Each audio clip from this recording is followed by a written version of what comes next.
We broke into St. Ignatius Church on a dare, thinking we'd just take some spooky photos and leave. None of us expected to find the pews already occupied, and none of us could have imagined that the stone figures sitting there would start turning their heads when our flashlights began to flicker. That was when we realized we weren't the living trespassing in a place of the dead. We were the prey that had wandered into the hunter's sanctuary, the congregation of stone. My name is Leo, and I was the one who came up with the stupid idea to break into St. Ignatius on Halloween. It was supposed to be the ultimate senior year dare. We'd all heard the stories, of course. The kind of local legends that get passed down between teenagers clutching flashlights at parties. They said it was deconsecrated, that a priest had gone mad during a midnight mass back in the 50s and had tried to bury his congregation alive right in the pews. We didn't believe any of it. To us, it was just a rotting old building on the hill, a perfect backdrop for our rebellion. There were 5 of us. Me, my girlfriend Chloe, her best friend Maya, and our buddies Jake and Ben. We'd been drinking, cheap vodka mixed with Coke, and the liquid courage made us feel invincible. The cold October air bit into our skin as we climbed the hill, the dead leaves crunching like bones under our boots. The church itself was a silhouette of decay against the full moon, its stained glass windows boarded up, its cross tilting precariously as if ashamed to be seen. Jake, our resident lockpick enthusiast, made quick work of the rusted padlock on the side door. The groan it let out as it swung open was the first sign that we were trespassing somewhere that didn't want us. The smell hit us immediately, a thick, damp cocktail of mildew, rotting wood, and something else, something dry and ancient, like the dust of old bones. Our flashlights cut wobbly paths through the absolute blackness inside. The main hall was vast, a cavern of shadows, and that's when we saw them, the congregation. The pews weren't empty, they were filled, every last one, with life-sized stone statues. My heart did a little stutter step, but I forced a laugh. See? Told you it was just some old crap left behind. But it wasn't just crap. They were grotesquely detailed. The craftsmanship was unnerving. I could see the individual folds in their stone robes, the strands of hair frozen on their foreheads, but it was their faces that made my skin crawl. Every single one was locked in a silent scream. Mouths were stretched wide, eyes were bulging, hands were clawing at their own stony throats. They weren't depictions of saints or angels. They were portraits of pure, petrified terror. "This is so metal," Jake slurred, pulling out his phone. "Selfie time with the damned." We followed his lead, the flash from our cameras creating stark, fleeting tableaus of the horror around us. Chloe clung to my arm, her usual bravado gone. "Leo, I don't like this. Their eyes. It feels like they're watching." "It's just stone, Chloe," I said, but my voice lacked conviction. The air was growing colder, the silence so heavy it felt like a physical weight pressing down on my eardrums. It was Maya, the quietest of us, who noticed it first. Her flashlight beam was trembling as it focused on one of the statues in the front row. "Guys," she whispered, her voice tight. "The Bibles." We had all seen the small, empty space on a pedestal near the pulpit when we came in. It was clearly meant to hold a Bible, but it was vacant. Now, Maya's light illuminated the statue's lap. Resting on its stone thighs was a thick, leather-bound Bible. My beam darted to the next statue. It, too, held one. And the next. Every single one of the stone figures now had a Bible open on its lap, where moments before there had been nothing but dust. A collective dread seized us. The drunken bravado evaporated, replaced by a sober, icy fear. "This isn't funny," Ben stammered, backing towards the door. "Who put those there?" That's when my flashlight flickered. Not a power drain. Flicker. But a violent, strobing sputter, as if something had slapped the bulb. Jake's did the same. Then Chloe's. In the chaotic, jerking bursts of light, we saw it. The statue directly to my left, a man with a face contorted in agony, was moving. Its head was turning. The sound was unbearable, a low, grating crunch, like 2 slabs of granite being slowly ground together. It was the sound of stone moving against stone. In the strobing darkness, I saw its hollow, screaming face rotate inch by inch towards me. I couldn't breathe, I couldn't scream. I was frozen, just like them. "Run!" Jake screamed. The spell broke. We spun around, a tangle of panic and limbs, and sprinted for the heavy oak doors we'd entered through. Ben was in the lead, and he slammed into them, his hands scrabbling for the iron handle. "It won't open!" he shrieked, pulling with all his might. "It's locked! It's locked from the outside!" We all piled on, heaving and pulling, a cacophony of desperate cries and sobs. But the door didn't budge. It was sealed shut, as immovable as the stone figures now shifting behind us. Suddenly, the frantic struggling stopped.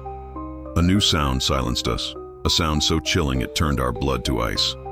Scrape, grind, scrape. It was the sound of weight being lifted, the sound of stone separating from wood.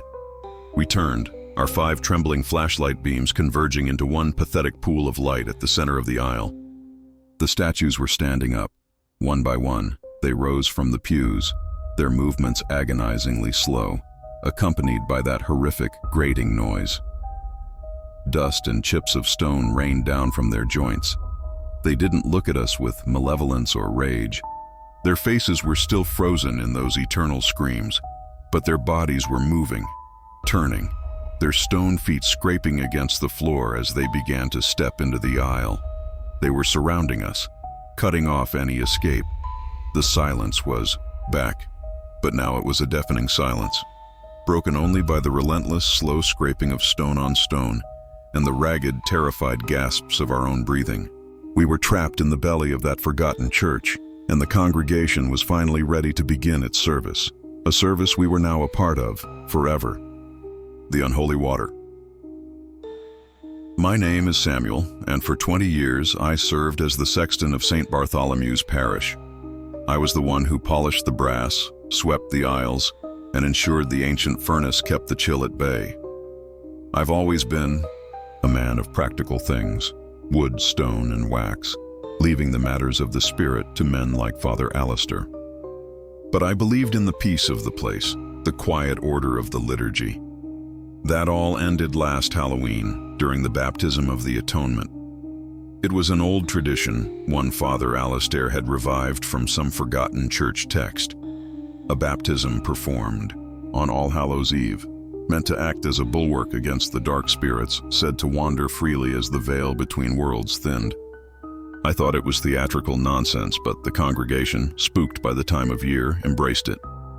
The church was packed that night, not with the usual cheerful crowd in costumes, but with a silent, solemn mass of people. The air was thick with the smell of melting candle wax and damp wool. My role was simple. As the service began, I was to fill the ancient marble baptismal font from the sacristy's special reserve of holy water. The font was a massive, centuries-old basin, its white marble veined with gray like old scars. I poured the clear, blessed water from a heavy ewer, the liquid splashing and echoing in the quiet of the pre-service hush. The water lay still, reflecting the flickering candlelight from the altar. Father Alistair began his sermon, his voice a steady, reassuring drone. He spoke of cleansing, of protection, of washing away the stains of the world. I stood off to the side, near the stone pillar, my hands clasped behind my back, waiting for my part to be over. The congregation was a sea of shadowed, upturned faces, their eyes wide with a mixture of faith and fear. Then the moment came. Father Alistair approached the font, his vestments rustling. He raised his hands over the water, his voice deepening, taking on the resonant power of the Latin rite. Sanctifica, Domine, hanc aquam. Sanctify, O Lord, this water. The change was instantaneous. A dark cloud, like a bloom of ink, swirled from the bottom of the font. It wasn't ink, it was red. A thick, murky crimson that spread through the water until it was the color of old blood. A collective, sharp gasp sucked the air out of the church. The candle flames seemed to dip and gutter. And then the smell hit me, a hot, metallic, coppery tang that could only be one thing. The smell of a butcher's block, of a fresh wound. It was so potent it coated the back of my throat. Father Alistair faltered, his hands trembling in midair. His face, usually so placid, was a mask of stunned horror. The Latin died on his lips. The entire church was frozen, a tableau of disbelief. That's when we saw the first handprint. It appeared on the surface of the bloody water, not from above, but from below. A small, perfectly defined handprint, as if a child submerged in the font had pressed its palm up against the underside of the surface. The blood-red water welled up in the lines of the tiny palm. A woman in the front pew let out a choked whimper. Then another handprint appeared a few inches away, and another. A frantic, silent pattering, like a desperate tapping on a glass ceiling from the other side. Pop, pop, pop, more and more of them, a chaotic cluster of small, pleading hands. The horror was no longer passive. It became active, violent. A larger handprint, that of an adult, slammed against the surface from beneath, sending a wave of the foul liquid sloshing over the marble edge. It dripped onto the stone floor, dark and viscous. Then another and another, smearing the side of the ancient font with grotesque, bloody streaks. It was a rebellion, a silent, spectral riot against the blessing, a defilement of the sacred rite. The silence broke. A scream ripped through the nave, then another, and the church erupted into panicked motion. People scrambled over pews, pushing and shoving to get to the doors. Father Alistair stood paralyzed before the fouled font, his lips moving in silent prayer, his faith visibly shattering before my eyes. But I couldn't look away from the water. As the chaos swirled around me, I stared into that roiling, bloody surface, and in the fleeting moments before the last of the candles were extinguished in the rush, I saw something take shape in the crimson depths. It wasn't a handprint anymore. It was a face. A small, pale, and terribly blurred face, forming for just a second in the bloody murk, its mouth open in a silent scream that perfectly mirrored our own. The baptism did not ward off any spirits. I believe now that it invited them in. I no longer work at the church. I spend my days in my small, quiet workshop, surrounded by the scent of pine and varnish. But every time I close my eyes, I see that bloody water. I smell that coppery stench, and I feel the phantom chill of those small, desperate hands, forever trying to push their way through into our world, using a font of holy water as their door. The confessional whisper. My name is Clara, and my sin that night was pride. It's a foolish thing to admit, but it's the truth. I'd argued with my boyfriend, Mark, a screaming match in his car that ended with me throwing the door open and storming out into the lashing Halloween rain. Convinced I was in the right, certain he would chase after me. He didn't. The storm did. It had rolled in off the lake with a vengeance, turning the autumn evening into a maelstrom of howling wind and icy, needle-sharp rain. My phone was dead, my jacket was thin, and the proud, fiery anger in my chest was rapidly drowning in a cold, sobering fear. I was miles from home, in a part of town I didn't know. The houses were dark, their porch lights extinguished by the wind or simply turned off, their occupants hidden away from the trick-or-treaters the weather had scared off. I ran, head down, my shoes soaked and splashing through deepening puddles, the skeletal branches of trees clawing at the bruised purple sky. That's when I saw it, the outline of a church, a solid dark mass of stone and stained glass at the end of a cul-de-sac. Our Lady of Sorrows. The name should have given me pause, but in that moment, it was just shelter. The main doors were, unsurprisingly, locked. I shivered, hugging myself, desperation mounting. Circling the building, my heart leapt as I found a smaller wooden door, slightly ajar, a sliver of profound darkness beckoning. It led directly into the back of the nave. The air inside was stale and frigid, carrying the scent of old incense, dusty hymnals, and cold stone. It was a dry cold, the kind that seeps into your bones. The only light was a single blood-red votive candle flickering before a statue of the Virgin, her face sorrowful in the dancing shadows. My eyes adjusted, drawn to the 3 dark wooden boxes against the far wall. The confessionals, a place of secrecy, of shelter within shelter. It felt safer than the open vastness of the church. I slipped into the penitent's side, the small worn latch clicking shut behind me. The darkness in here was absolute, a velvet blackness that felt heavy and sound-absorbing. I could no longer hear the fury of the storm, only the frantic drumming of my own heart and the ragged sound of my breathing. and then another sound, a soft rhythmic inhalation and exhalation. It was coming from the other side of the ornate latticed screen that separated me from the priest's compartment. A wave of relief washed over me. A priest. Of course he would be here, preparing for the All Saints' Day Mass. My pride, ever present, sparked again. I couldn't let him find me here, a drowned rat hiding in his church. I needed a reason to be in a confessional. A story. I leaned forward, my lips almost touching the screen, the wood smooth and cold against my skin. I whispered a lie into the darkness. Forgive me, Father, for I have sinned. I lied to my mother today. I told her I was at the library, but I was at a party. It was a childish, stupid fiction. The first thing that popped into my head. The breathing from the other side stopped. The silence that followed was thicker and more profound than the darkness. It was a listening silence. A hungry one. Then a voice. It was dry, rasping, the sound of dead leaves skittering across pavement, of pages crumbling to dust in an old book. It held no warmth, no sanctity, I know. A cold knot tightened in my stomach. What? I know. The voice repeated, its dryness scraping against my ears. But that is not your sin. Your sin is the $27 you stole from your grandmother's purse when you were 14. The one she blamed on the nurse. You kept the money in a small red box under your bed. The air left my lungs. No one knew that. I had buried that shame so deep I'd almost convinced myself it was a dream. My grandmother had died believing that nurse was a thief. The voice continued, relentless, a serpent hissing truths in the dark. Your sin is the email you wrote to sabotage Liza's promotion, your oldest friend, because you were jealous of her engagement. Your sin is the positive pregnancy test you flushed down the toilet last spring, a secret you kept from Mark. I began to tremble, a full-body shudder that made my teeth chatter. This wasn't happening. This was a nightmare. I scrambled back, fumbling for the latch on the door, my fingers slick with panic. I clawed at it, but it wouldn't budge. It was stuck or held fast, a simple piece of metal that felt as immovable as a bank vault door. "Let me out," I screamed, my voice shrill and trapped in the tiny space. The whisper cut through my panic, calm and horrifyingly intimate. "There is no leaving.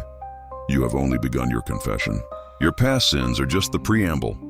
The voice then shifted, its tone becoming prophetic, damning. "You will crash your car next Tuesday swerving to miss a dog.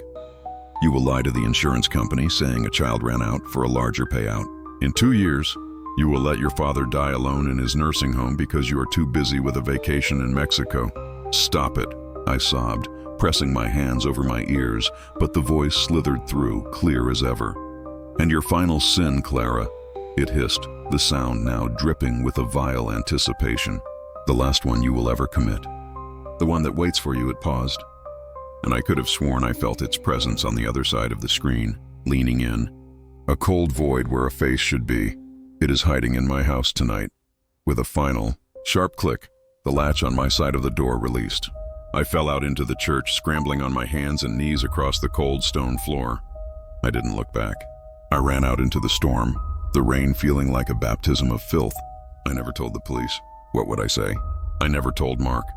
He found me eventually, and I let him believe my hysterics were from the fight and the weather. But I know the truth. I walk through my life now, a ghost in my own skin, waiting. I check the locks on my doors 3, 4, 5 times a night. I peer into the shadows of my own home, my heart seizing at every creak and groan of the house settling. I am waiting for the sin that is hiding here, the one that was promised to me in that confessional, the last one, and the most terrible part, the thought that haunts me in the small, dark hours of the night, is that whatever is waiting, it considers this place, my home, to be its house. The Harvest Altar. My name is Elena, and until last year, I was a devoted member of the Open Path Fellowship. We were a modern congregation, proud of our progressive roots.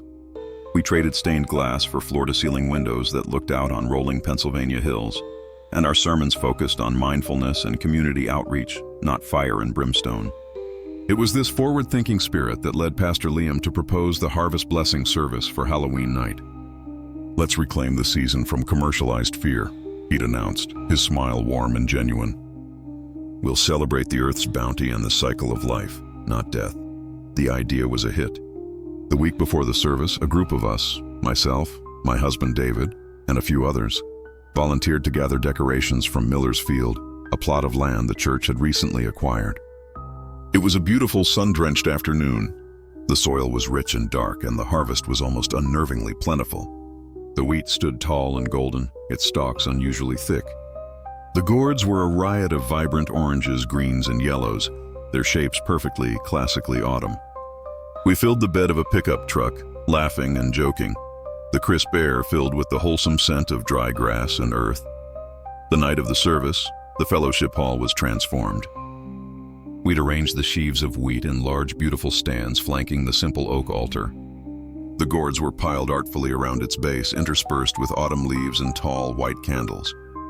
The effect was stunning, peaceful.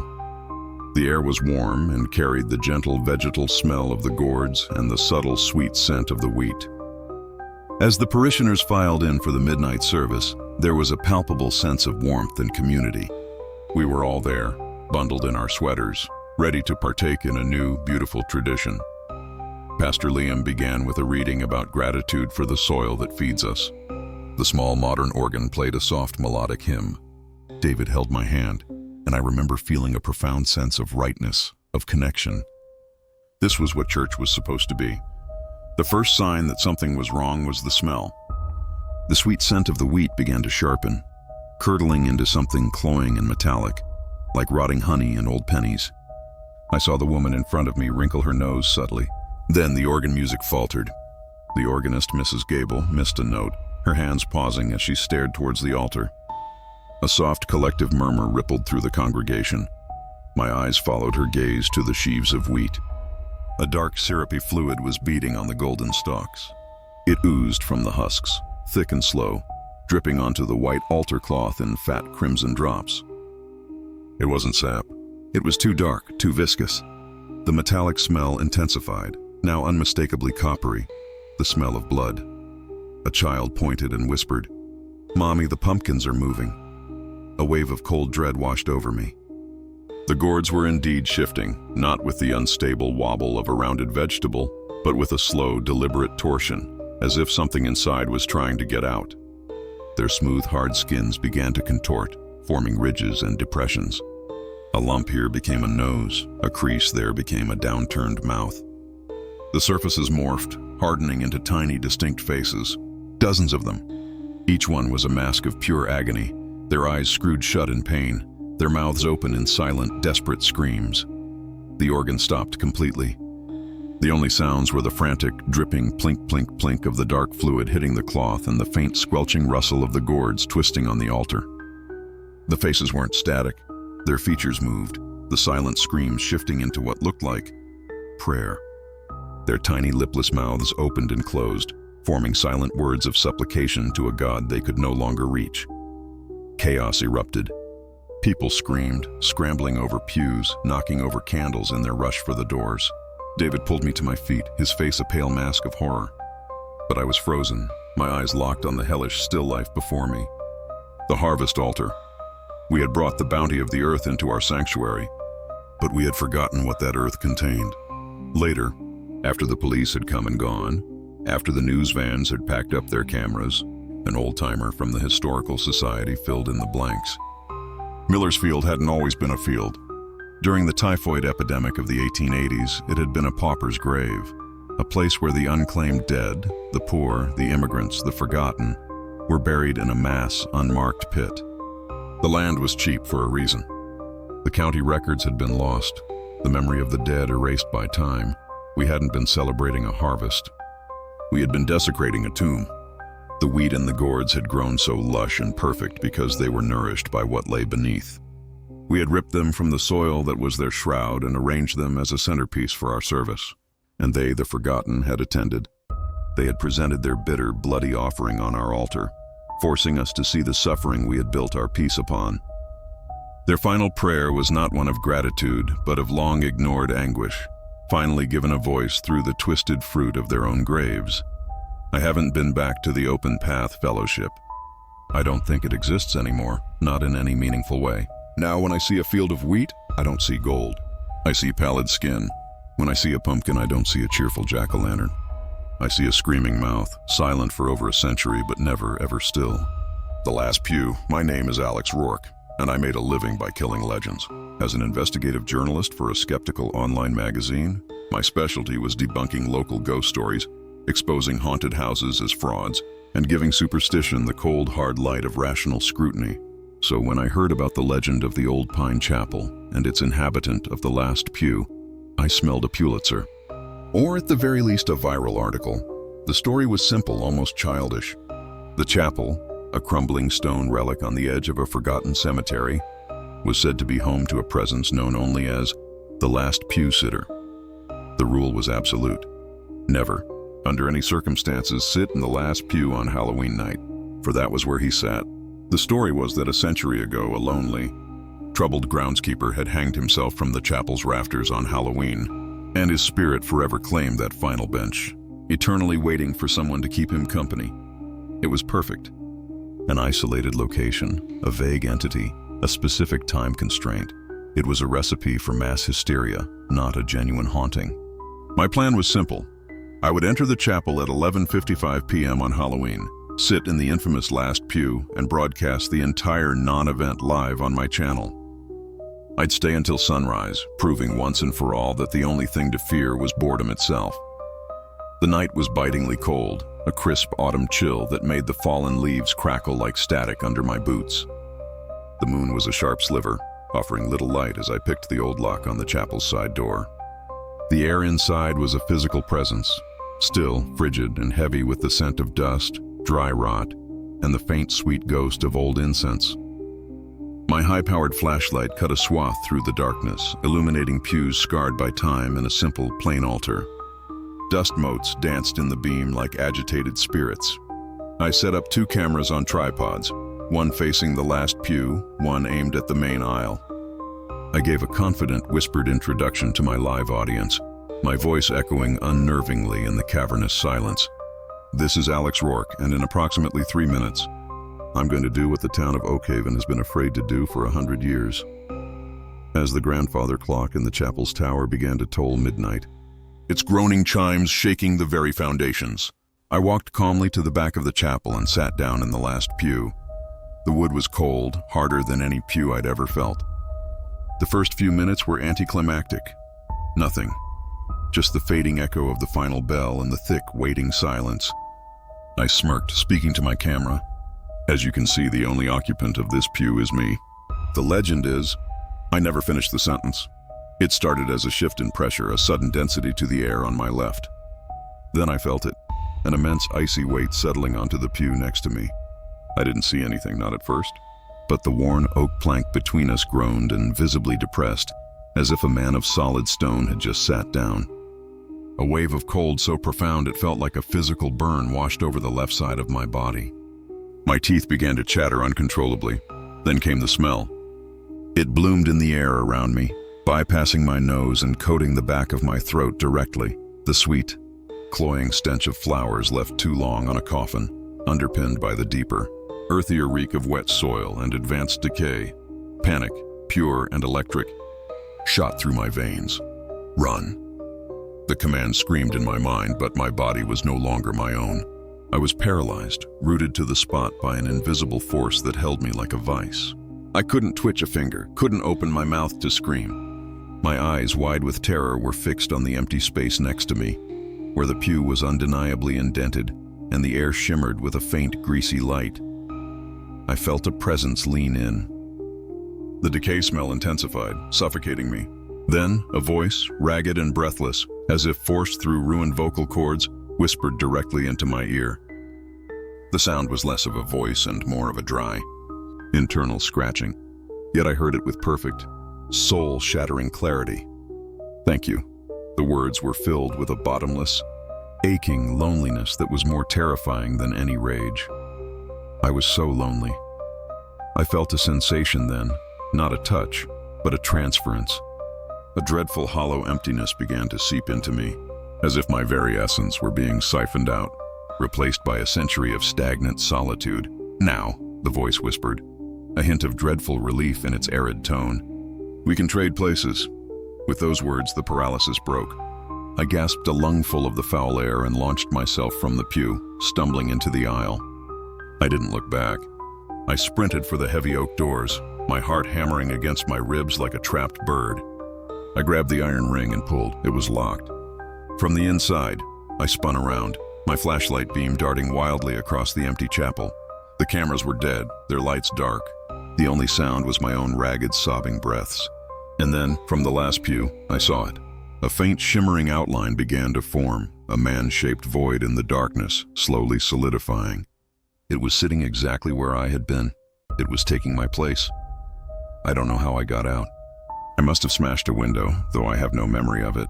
I was found the next morning, wandering the roadside, babbling and covered in cuts.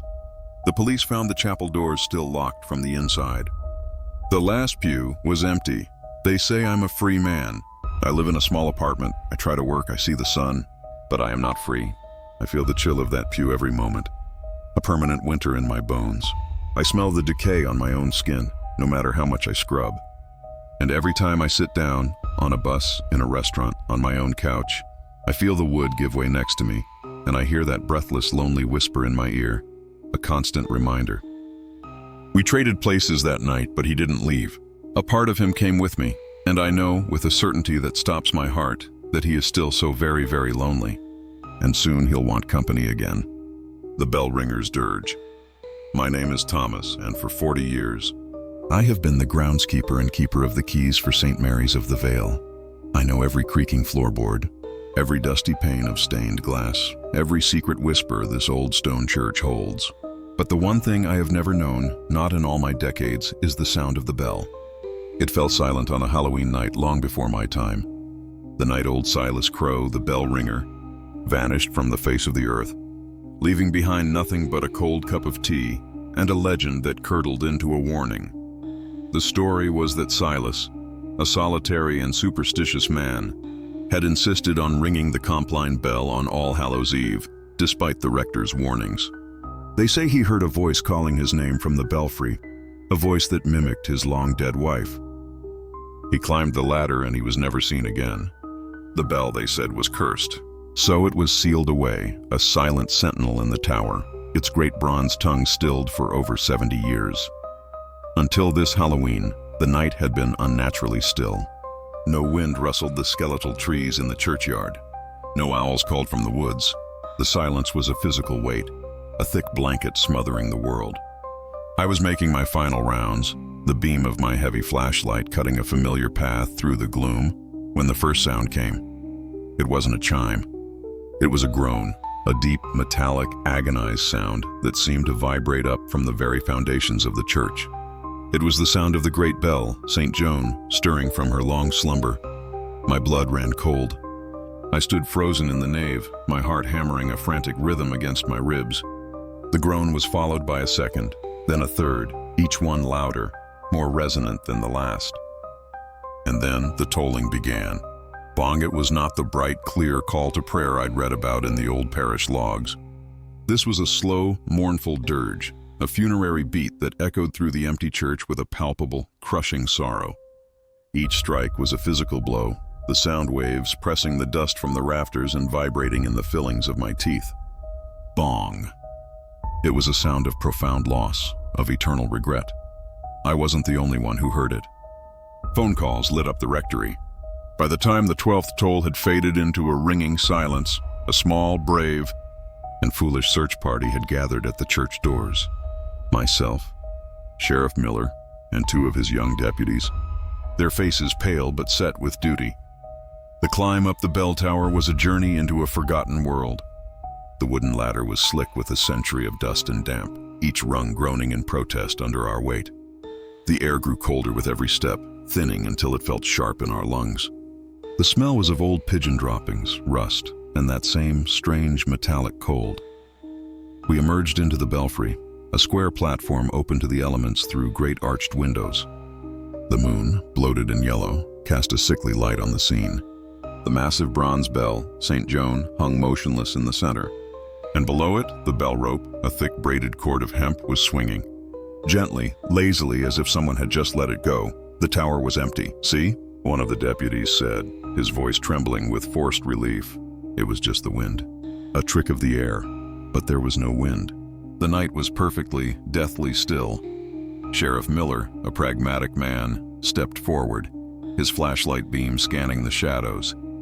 "Nothing here, Thomas. Let's head down." That's when my own light, almost of its own volition, traveled upward, tracing the immense curving side of the silent bell, and I saw it. At first, my mind refused to process it, dismissing it as a trick of shadow and corrosion. But as I stared, the truth resolved itself with horrifying clarity. There was a shape inside the bell, a human form, pressed against the inner curve of the bronze as if it had been poured there. It was Silas Crow. His body, or what was left of it, was fused seamlessly with the metal. His limbs were splayed, his back arched against the great curve, his mouth frozen in a silent, endless scream. His skin had taken on the color and texture of the ancient bronze, a greenish, mottled patina. But his eyes were still horribly, vividly human. They were wide, bulging with a century of trapped, conscious terror, reflecting the beam of my flashlight with a desperate, knowing gleam. As we watched, paralyzed by the sight, the bell gave another low internal groan, and Silas moved, his fused body shuddered, and then swung forward, his head and torso slamming with a dull, wet thud against the opposite inner wall of the bell. Bong. The sound was deafening this close, a wave of pure, mournful noise that felt like it would shatter our bones. The rope below us swung violently in sympathy. He was the clapper. His own body, his eternal suffering, was the instrument of the toll. He swung back, those wide, terrified eyes scanning our horrified faces, and then slammed forward again. Bong it was a warning. A warning not from the bell, but from the man trapped within it. A scream of metal and flesh, a dirge for his own damned soul, ringing out across the sleeping town that had forgotten him. We fled. We scrambled down that ladder like madmen, falling over each other in our terror. We never spoke of it again, not even amongst ourselves. Some truths are too terrible to give voice to. The bell is silent once more. The bishop had the tower sealed with brick and mortar, a permanent tomb. But on still nights, especially when the air grows cold and the veil thins, I sometimes sit alone in the churchyard, and I listen. I don't hear it with my ears, but I feel it in my soul, a deep, resonant, silent vibration of pure terror. And I know that up in the darkness, behind the stone, Silas is still there, still swinging, still screaming, his eyes wide open, forever ringing out his own damnation to a world that has learned once again not to listen. The Children's Choir. My name is Arthur Pellington, and I am an audio archivist by trade, a preserver of forgotten sounds. My personal obsession, my white whale, was the St. Ignatius Children's Choir, specifically their final performance on Halloween night, 1952. The story was local legend: 23 children, one choir master, a packed congregation, and a recording that captured the moment something went terribly, terminally wrong. The church was deconsecrated a week later, sealed up like a tomb. The choir, they said, was never heard from again. I'd spent years hunting down the original acetate disc recording. I found it, finally, in a damp-stained cardboard box in the basement of the County Historical Society, nestled between ledgers of grain prices. The label, written in a spidery hand, simply read, "Choir, All Hallows Eve, Master Tape, Do Not Play." My studio is my sanctuary, a soundproofed cocoon lined with egg crate foam and populated by the warm glow of vacuum tubes and the gentle hiss of analog equipment. I handled the disc with the reverence of a holy relic, cleaning 70 years of grime from its grooves before carefully lowering the stylus. The sound that crackled to life was hauntingly pure. First, the rustle of a nervous congregation, a cough. Then the bright, clear voice of Choirmaster Albright. And now, children, our final hymn, number 142, All Things Bright and Beautiful. A moment of silence, then the children began to sing. Their voices were angelic, impossibly sweet, soaring through the simple, familiar melody. All things bright and beautiful, all creatures great and small. I closed my eyes, and I could see them. Little girls in crisp dresses, boys with neatly combed hair, their faces upturned, innocent. The sound was so pristine, so full of life, it made the legend feel like a lie. It happened on the third verse. The cold wind in the winter, the pleasant summer sun. A new voice joined the choir. It was low, a guttural rasp that vibrated through the speakers, a sound that seemed to be made of gravel and broken glass. And it was singing backwards. The dissonance was physically painful, a wrong note in a sacred space. The children's voices, so perfectly in unison a moment before, instantly frayed. A few of the stronger singers tried to hold the melody, but you could hear the confusion, the fear creeping in like a stain. The guttural voice grew louder, weaving its inverted lyrics through their holy song. It wasn't just singing backwards, it was a perversion, a dark mirror of the hymn. Then the first child's voice cut off. It didn't fade, it was severed, replaced by a sharp, choked gasp. Then another, and another. One by one, the bright, beautiful voices were snipped away, replaced by whimpers, by soft, terrified sobs, by the sound of small bodies shuffling backwards in panic. Choirmaster Albright's voice cut through, shrill with terror. "Stop, who is that? Children, stop." But the children had stopped. Their song was dead. All that was left was the new voice, the guttural backwards chant, now singing alone. It swelled, filling the recording, filling my studio, filling my skull. It was no longer just a voice, it was a presence, a thing of pure malevolence wearing the skin of a song. I could feel a cold sweat beating on my forehead, my hands gripping the edge of the console. The sound was ancient and hungry. The final verse was its alone. It growled and spat the inverted words, a blasphemous liturgy to some unspeakable thing. And then, as the last twisted note hung in the air, the recording dissolved into a blast of pure white static that made my speakers crackle. The static lasted for 3 seconds before the needle lifted with a final, deafening click. Silence. I sat there trembling, the echoes of that voice still ringing in my ears. My heart was a frantic drum against my ribs. It was real. Every word of the legend was true. With shaking hands, I rewound the tape. I had to be sure. I isolated the final solo verse. Using my software, I selected the guttural vocals and input a single command: reverse. The computer processed it for a moment. Then the cleaned-up audio played back. The voice was no longer a backwards growl. It was a clear, intelligible, and deeply unnatural male voice, singing the correct words of the hymn, but with a vile, possessive triumph. The Lord God gave them all. It sang the lines slowly, savagely. Then there was a pause, a final shuddering breath into the microphone. And it spoke one last word, not sung, but whispered with an intimate, devastating finality. Sacrifice. The word hung in the air of my studio, a verdict. I finally understood. The choir hadn't just been interrupted. They hadn't just been frightened. Their performance, their innocence, their very voices had been the offering.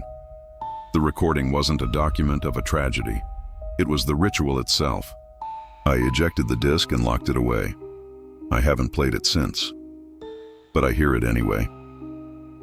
In the hum of my refrigerator, in the rush of water through old pipes, in the silence of the night, that guttural backwards melody sometimes threads its way into the periphery of my hearing.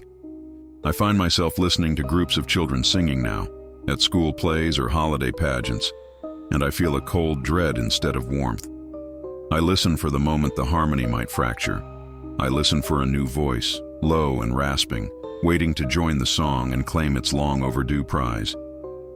The Preserved Saint. My name is Henry, and for 15 years I have been the night caretaker of St. Grimwald's Cathedral. It's a lonely job, but a peaceful one. The cathedral is more museum than church now. A husk of stone and stained glass kept alive by tourism and the legacy of its one famous resident, St. Viridia, the incorruptible. She lay in a glass-topped casket before the high altar. A woman who had died in 1743, yet looked as if she were merely sleeping. Her skin was pale wax, her hands folded over a simple shift, her lips slightly parted. She was the reason thousands of pilgrims once came, the proof of a miracle. To me, she was part of the furniture, a silent, serene companion on my nightly rounds. I'd dust her case, check the humidity monitors, and sometimes, in a moment of whimsy, wish her a good evening. She never answered. Halloween night was always different. The air in the cathedral felt heavier, the shadows deeper, as if the building itself was holding its breath. The tourists who filed through during the day did so with a giddy, macabre excitement, treating Viridia not as a holy relic but as a prop in a seasonal haunted house. I was always glad when the last of them left and I could lock the great oak doors, returning the vast space to its rightful silence. My rounds that night began as they always did. The soft squeak of my shoes on the marble floor, the beam of my flashlight cutting a familiar path through the forest of stone pillars.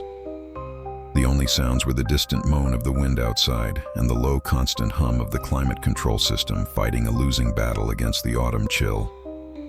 I started at the north transept, working my way methodically towards the nave and the altar. It was when I was about 50 feet from her casket that I felt the first wrongness. The air was colder there, a pocket of deep winter that raised goosebumps on my arms. The hum of the climate control was gone, replaced by a profound, listening silence. I aimed my flashlight. Her eyes were open. For 15 years they had been closed in peaceful rest. Now they were wide, milky orbs the color of old parchment, staring unblinkingly at the shadowed vaults of the ceiling. A jolt, pure and electric, shot down my spine.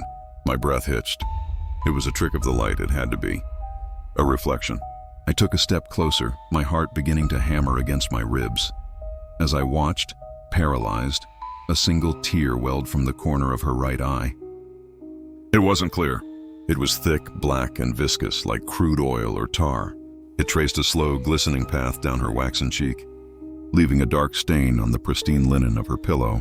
My mind screamed at me to run, but my feet were rooted to the spot, a morbid, terrifying fascination holding me captive. Then the body moved. It wasn't a twitch. It was a deliberate, stiff motion. Her spine straightened with a series of sharp, dry cracks, like someone stepping on a bundle of dead twigs. She sat up. The movement was all wrong, a marionette pulled by unseen strings, her torso rising in a series of jerky, unnatural increments. The glass lid of the coffin offered no resistance, simply hovering an inch above its base as if it were no longer there. The cracking continued as she turned her head towards me. Her neck bones popped and grated, the sound echoing obscenely in the sacred silence. Those milky, sightless eyes fixed on me. They held no life, no soul, only a deep, ancient emptiness. Her lips, which had held that gentle, saintly smile for centuries, parted. The sound that came out was not a single voice. It was a chorus, a cacophony of dozens, perhaps hundreds, of tormented voices. Men, women, children, all speaking in guttural, ragged unison. The words scraped against my eardrums, filled with a pain that was both ageless and immediate. The seal is broken. The voices writhed over each other. A symphony of damnation. We are all free tonight, with that final, horrifying pronouncement. The figure that was once Saint Viridia swung its legs over the side of the casket with another sickening crunch of desiccated joints. Its bare, waxy feet touched the cold marble floor. It stood, a parody of life, and took a single, shuffling step away from the altar into the deeper darkness of the nave. Then another. And then it was simply gone, swallowed by the shadows between the pillars. The spell broke. I stumbled backwards, tripping over my own feet, and scrambled towards the sacristy on my hands and knees. I locked the door, curled into a ball under the vestment cabinet, and prayed until the sun rose. They found me there the next morning. The head priest, Father Clement, had to call my name a dozen times before I even registered his presence. I was babbling, pointing towards the altar. They followed my gaze. The glass coffin was empty. The lid was open, not broken or forced, but lifted from the inside and set carefully aside. The only thing left of Saint Viridia was the single black, tar-like tear stain on the white silk pillow. I told them what I saw. They didn't believe me, of course. They think I had a psychotic break, or that I was part of some elaborate, sacrilegious theft. I was quietly let go, given a pension, and advised to seek psychiatric help. I don't care what they believe. I know the truth. The thing they venerated wasn't a saint. It was a prison, a seal holding back something unspeakable. And on Halloween night, the lock finally broke. It wasn't just Viridia that walked out of that church. The voices said we. I lie awake every night now, listening to the darkness outside my window, waiting. I don't know what was released or how many there are.